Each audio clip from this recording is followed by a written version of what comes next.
So this is Jojo Siwa, and she has completely lost her mind. If you guys haven't been keeping up with the Jojo Siwa drama, this TikTok basically sums it up. I'm all kinds of bad when I drop on the beat, taking down my hair. And you might be asking, what the f is she doing? And honestly, I'm asking it with you, because what the f is she doing? But before we get into that, let's talk about who she is, or at least was. To keep a long story short, Jojo started out on one of those popular kids dance mom shows, where after that, she transitioned to the very popular kids network Nickelodeon. You know, that kids network that's for some reason addicted to slime? You know what? I think we're gonna need some more slime. It's really weird. While she was at Nickelodeon, she basically became a kids entertainment superstar. Like, she had her own show, she was in movies. This motherfucker don't miss. She even dropped a song that's currently sitting at 1 billion views on YouTube. Like, most of your favorite rappers can't even do that. And I specifically remember not being able to watch Cartoon Network without at least seeing her face once. Wow, I'm out of breath. This is so crazy.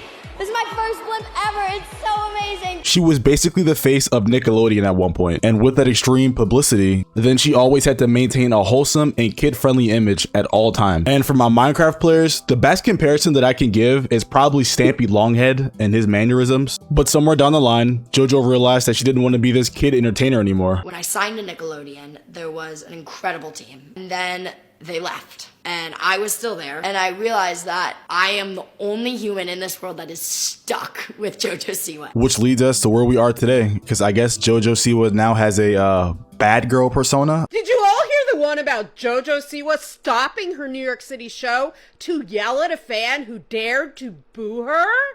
Who the living just booed me? Where the did that come from? Which one of you? I like how nobody is afraid of Miss Nickelodeon, and you can even hear somebody in the stands say, me. Where did that come from? I'm not gonna lie, if I was there, I probably would have put my hand up like that one emoji just to see what Miss Nickelodeon was gonna do. Probably throw some slime on me or something. And I know I keep bringing up the slime, but it's just so weird. Like, look at this. Who are we gonna slime? Really? You don't know who? Bro, what is this? What is this? Please comment below if I'm tripping about the slime. Like, please tell me below. But anyway, let's get back on track to Jojo Siwa / Miss Nickelodeon. Which one of you? Which one of you? Respectfully? F you. If you guys haven't realized it yet, this new Jojo Siwa that we're seeing is supposed to be the 18+ version of the one that we saw before. Jojo was tired of being seen through the lens of only kid content, and honestly, I can't even blame her, because look at how her room looked at like 15 years old. Now, even though I'm a seasoned hater, some of the things that I say aren't meant to come off as hating, but I've personally never seen a 15 to 16-year-old's room look like this. I'm not saying there's anything wrong with it, I'm just saying that it more so resembles the look of like an 8 to 9-year-old's room. The fit that she has on is also kind of mid, but I'm not going to talk too much about that. I mean, I definitely mess with the bow. Her newer fits are even worse. I think instead of yelling at fans on stage, she should probably invest in like a stylist or something.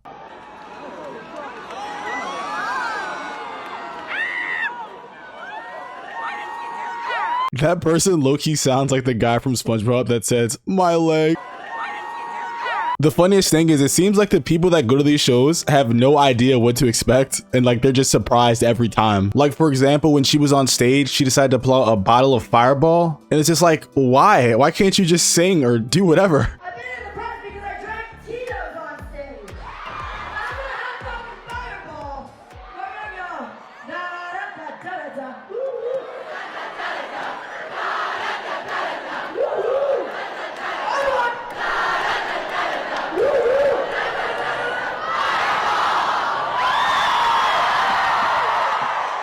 You know what my question is? I wonder what the core age group of her fan base is, because I doubt like adults are listening to her music, and I've practically never heard somebody say, yo, put that new Jojo Siwa on. So I'm kind of confused as to who's listening to her music, and if kids are only listening to her music, I don't think she should be doing that on stage. I know she's going through a rebrand and she's trying to change her audience to 18+, whatever, but it doesn't deny the fact that you've been known as a kid entertainer your entire life. So just trying to flip a switch and thinking that kids aren't going to stick around is kind of crazy. Bitches, there is a 6-year-old right there.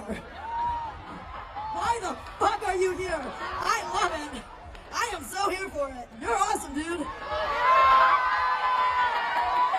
Now, I hate to bring this point up because, you know, I don't like doing it. I'm just gonna say though, imagine if the shoe was on the other foot. I'm just gonna say it. Imagine if a grown man was up there drinking, slinging his hot dog around, and then he points at a 6-year-old and say, hey, 6-year-old little girl, you're awesome. I'm glad you're here to see this. I don't think it would go the same way that it went. You know what I'm saying? Like, I think he probably would have got rushed on stage, probably. And I'm glad the comments on this video also see that this is crazy. And just for the record, I don't hate Jojo Siwa. It just seems like to me, this rebrand and change that she's doing seems unauthentic and more performative than anything. If you want to change your brand image around to where people no longer see you as a kid and see you as an adult, that's fine. But where does touching yourself on stage fall into that equation? I have always just wanted to entertain. That is my brand. People think that my brand was pink and rainbow and sparkles, and now my brand is bad girl, scary makeup and humping the air. But really, my brand has always just been to entertain and to figure out what works, what's gonna sell, and to